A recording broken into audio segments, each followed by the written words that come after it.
Hi guys, माझ्या या happy life चॅनलमध्ये तुमचे खूप खूप मनापासून स्वागत. आज आपण पाहणार आहोत उन्हाळ्यात शरीराला थंडावा देणारा आणि चवदार लिच्ची ज्यूस.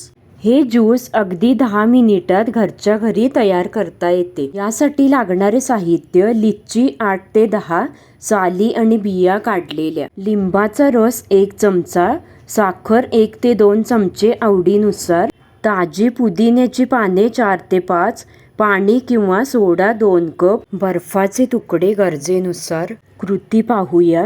लिच्चीची साले काढून आतील पांढरा गर आणि बी वेगळे करा. एका मिक्सरच्या भांड्यात लिच्चीचा गर, पुदिन्याची पाने, साखर आणि लिंबाचा रस एकत्र टाका.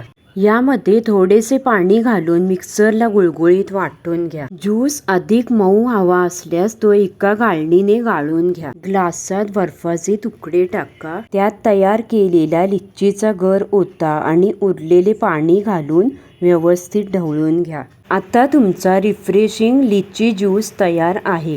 चव वाढवण्यासाठी तुम्ही ज्यूसमध्ये चिमूटभर काळे मीठ देखील घालू शकता. माझी ही थंडगार रेसिपी आवडली असेल तर नक्की ट्राय करून पहा आणि माझ्या या व्हिडिओला लाईक आणि शेअर करा आणि चॅनलला सबस्क्राईब करा. पुन्हा भेटूया पुढच्या रेसिपीला. तोपर्यंत स्वस्त रहा, मस्त रहा.